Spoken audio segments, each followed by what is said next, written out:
जी, हमारा भी एग्ज़ाम चल रहा है, हम बस ध्यान रखना पड़ता है, कौन-सी काउंसलिंग कब चल रही है, कैसे चलेगी, किस में एग्ज़ाम देगा, सारे ध्यान रखते हैं। लास्ट 2 साल से बच्चा मेहनत कर रहा है, सुबह शाम दिन रात। पैरेलली हम भी उनके साथ में उनको मोटिवेट कर रहे हैं, या जो स्टडीज़ वो कर रहे हैं उनको मॉनिटर कर रहे हैं कि वो ठीक से पढ़ रहा है, नहीं कर रहा है, सारे सब्जेक्ट दे रहा है, नहीं दे रहा है। तो पैरेलली आई थिंक कि दोनों का जो एग्ज़ाम है वो पेरेंट्स के साथ-साथ में बच्चों का, दोनों का एग्ज़ाम है। नेचुरली वो तो है ही, वो भी एक तरह से आपस में हम डिस्कस कर रहे हैं, तो हमारे भी एग्ज़ाम है, हमारी भी नॉलेज को बढ़ा भी रहे हैं और हम एक दूसरे में शेयर कर रहे हैं भाई क्या करना चाहिए आगे भविष्य के लिए, बच्चे के लिए क्या करना चाहिए, ये सब हमारी आपस की डिस्कशन तो है ही है। क्या कभी ऐसा फील हुआ है कि हमारे मोटिवेशन देने से बच्चे को प्रेशर फील हो रहा है? नहीं, मोटिवेशन ऐसे देते कि बच्चा प्रेशर फील ना करे।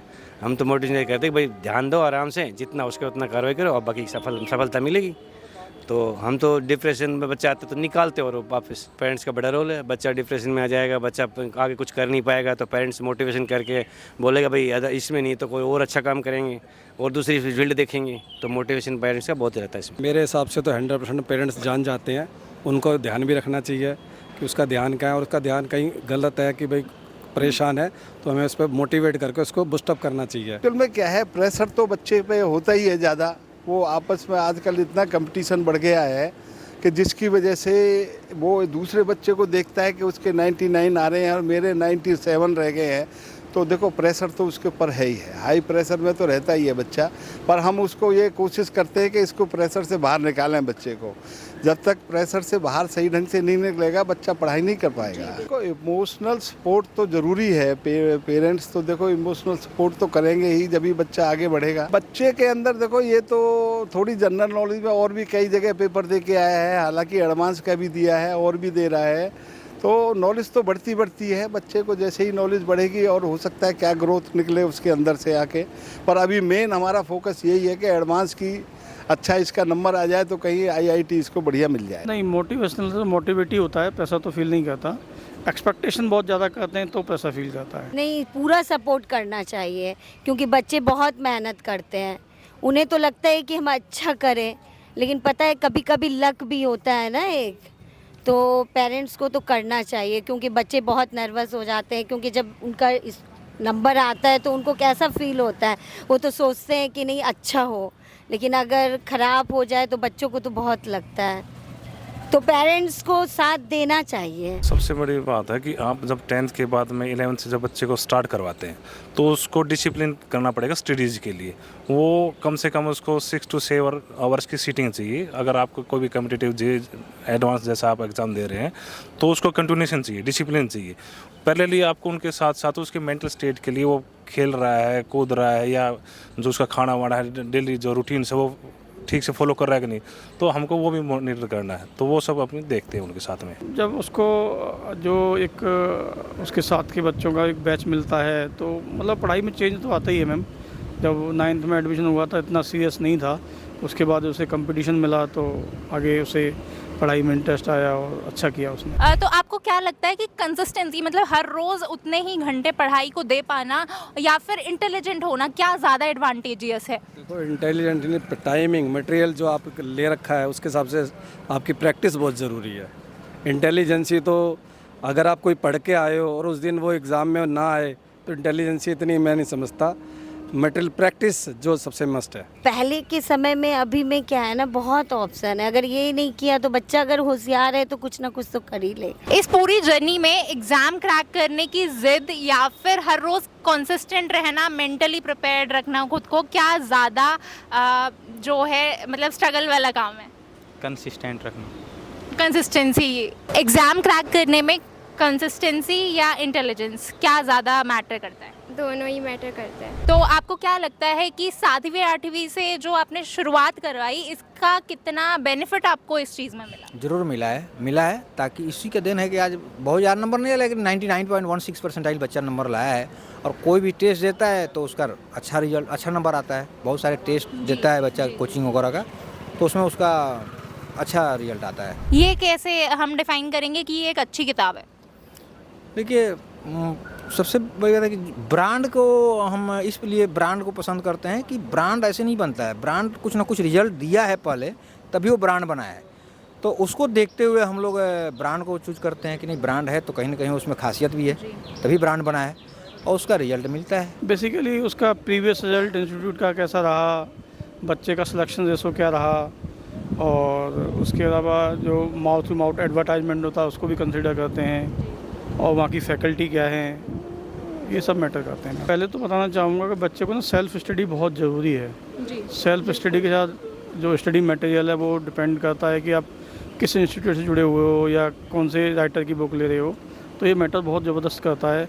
और जो उनके टीचर्स होते हैं पढ़ाने वाले, उन पर भी काफ़ी डिपेंड करता है। मुझे लगता है कि जो बच्चों ने मेहनत किया है, किसी ने ड्रॉप भी लिया है, कई कई साल से मेहनत करते हैं, तो कहीं ना कहीं मैं लगता है कि उनको एक ड्रॉबैक फील होता है कि भाई इतना फुल एफर्ट करके बच्चा एग्ज़ाम देता है, फिर पता चलता है कि वो रिलैक्स हो जाता है कि भाई अब मेरा एग्ज़ाम हो गया, फिर पता चलता है कि दोबारा देना है, तो कहीं ना कहीं माइंड डिस्ट्रैक्ट होता है। और वो पेरेंट्स का भी कहीं ना कहीं रहता है, भाई बच्चों के साथ हर बच्चे डिस्ट्रैक्ट, तो पेरेंट्स भी डिस्ट्रैक्ट होते हैं, वो कहीं ना कहीं ड्रॉबैक होता है उसका। तो मेरा तो यही अपील है कि भाई जो भी चीज़ करे गवर्नमेंट या जो भी है करे, तो जो भी एग्ज़ाम लेता है वो सही तरीके से हो और उसमें कोई भी लूप होल ना हो। के बारे में ये सरकार की जो व्यवस्था है ना, उनको गाली देना चाहिए, क्योंकि बच्चे कितना मेहनत करते हैं, उसके बाद लीक हो जाता है। हमारे जो खान सर है बिहार में, वो तो यही कह रहे हैं कि उनको पकड़ के सीधे गोली मारो, यही होना चाहिए। बच्चे कितना मेहनत करते हैं, फिर उनके साथ फिर दोबारा पेपर होगा तो क्या उनका माइंड क्या होता है। बच्चे इतना मेहनत कर रहे, तैयारी कर रहे हैं, एग्ज़ाम दे रहे हैं, पेपर कैंसिल हो जा रहा है, लीक हो जा रहा है, तो ये तो गलत बात है ना। सरकार के भी दोष दूंगा मैं। सरकार जो है जो कर रही है वो सही नहीं कर रही है बहुत। ये कहीं ना कहीं सरकार का इसमें हमें तो लगता है कि मिली भगत है। बिना मिली भगत के हो ही नहीं सकता है, हो ही नहीं सकता है। कैसे घबरा जाएगा, कैसे नीट पेपर लीक हो जाएगा। इस पे शिक्षा मंत्री को, सरकार को कड़ी एक्शन लेना चाहिए। कैसे उनकी व्यवस्था, कैसे उनके लोग ऐसे स्थिति को कर दिए, इसका मतलब कि उनके ऊपर भी अंकुश होना चाहिए, ताकि आगे जो भी शिक्षा मंत्री बने वो बिल्कुल व्यवस्था को सही करते हुए चले, कि ऐसा हो ना। आगे भविष्य को, बच्चे के भविष्य से खिलवाड़ हो रहा है। बच्चे का भविष्य बताइए, जो बच्चा अच्छा नंबर लाया है, बाई चांस उस समय दूसरा एग्जाम देगा, उस टाइप का क्वेश्चन नहीं आया, उसका तो भविष्य गया जी। ठीक है। कुछ बच्चे तो भाग को भी हम दोष देंगे, लक लास्ट में तो लक को हम कहते हैं, लक को मानेंगे, अपने आप संतुष्ट करने के लिए कहा जाता है। लेकिन सरकार की बहुत बड़ी इसमें नाकामी है, बहुत बड़ी नाकामी है, जो कि ये दर्शाता है कि हमारे देश में व्यवस्था सही नहीं है। लोग कहते हैं वोट लेने के समय में, सब कहते हैं कि हम ऐसे करेंगे वैसे करेंगे, व्यवस्था, लेकिन नहीं, बिल्कुल सरकार कोई सुधार नहीं है। दूसरी सरकार, पहली सरकार और इस सरकार में बस केवल वोट लेने के लिए, बाकी कोई सुधार नहीं है। शिक्षा के नाम पे तो बिल्कुल जीरो है। बहुत सारे धांधली होता है। एनटीए के ऑफिस पे जाइए, जब जेईई का एग्जाम होता है, नीट का एग्जाम होता है, कई पेरेंट्स वहाँ पे आते हैं, हमारे बच्चे के साथ ऐसे हो गया, हमारे बच्चे के साथ ऐसे हो गया, कैसे हो गया, रिजल्ट बदल दिया जाता है। कई बच्चे केस करते हैं, फिर लास्ट में वो कमज़ोर बच्चा होता है, पेरेंट्स होते हैं, बच्चे को गलती ठहरा दिया जाता है। तो कहीं ना कहीं सरकार की नाकामी है, इसको सुधारने की कोशिश करनी चाहिए, इसलिए कि बच्चे हमारे देश के भविष्य हैं। होता है जेईई मेंस के पेपर में भी होता है। आप देखे होंगे पेपर में कई बार आता है, कई लोग केस करते हैं, उनके रिजल्ट गड़बड़ा जाता है। बहुत सारी त्रुटियां हैं जो सरकार के माध्यम से कहीं ना कहीं से जुड़ा हुआ है। तो इसमें सरकार को बहुत ज़्यादा ध्यान देना चाहिए, ताकि बच्चे के भविष्य से खिलवाड़ न किया जाए। थोड़े से चंद पैसे के चक्कर में बहुत सारे सोर्सेज हैं पैसे कमाने की, वैसे कमाया जाए, न कि बच्चे के भविष्य को खिलवाड़ करते हुए कमाया जाए। मैम, ये कहीं ना कहीं पे दिक्कत तो है ही है। हर साल कोई ना कोई ऐसा इंसिडेंट आता है कि पेपर लीक हुआ है, तो गवर्नमेंट को उस पर एक्शन लेना चाहिए। और मैं तो ये चाहूँगा सीबीटी मोड पे ही कराया जाए इससे भी, जिससे कि लीकेज की, जैसे अब इसमें एडवांस में तो कहीं पे कुछ होता नहीं है, तो सीबीटी मोड पे जाना चाहिए गवर्नमेंट को। वो अपनी इंफ्रास्ट्रक्चर बढ़ाए गवर्नमेंट, जिससे कि सीबीटी मोड पे एग्जाम कंडक्ट कराया जा सके। गवर्नमेंट ने बोला है कि एनटीए ने कि ऑनलाइन टेस्ट करेंगे, जैसे नीट का जो पेपर होता है वो सीबीएसई की तरह होता है, हालांकि उसमें एमसीक्यूज आते हैं, लेकिन उसमें हमें पेपर शीट पूरी मिलती है।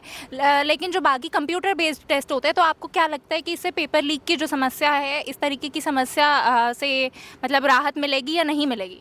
देखिए, मैं भी न्यूज़ वगैरह या कई इसी तरह देखा था, भाई जो अपने शिक्षा मंत्री जी हैं उन्होंने पूरी जो बैठक ली है, तो काफ़ी एक्सपर्ट बैठे, अलग अलग फील्ड्स के एक्सपर्ट थे उसमें। तो कहीं ना कहीं देखा, जो इन सब लोगों ने अगर बैठ के किया है, कोई मंथन किया और उसके बाद कोई आउटपुट दिया है, तो कहीं ना कहीं लगता है कि इससे कहीं ना कहीं बेनिफिट ही होगा, जो कि मेरे को समझ में आया है।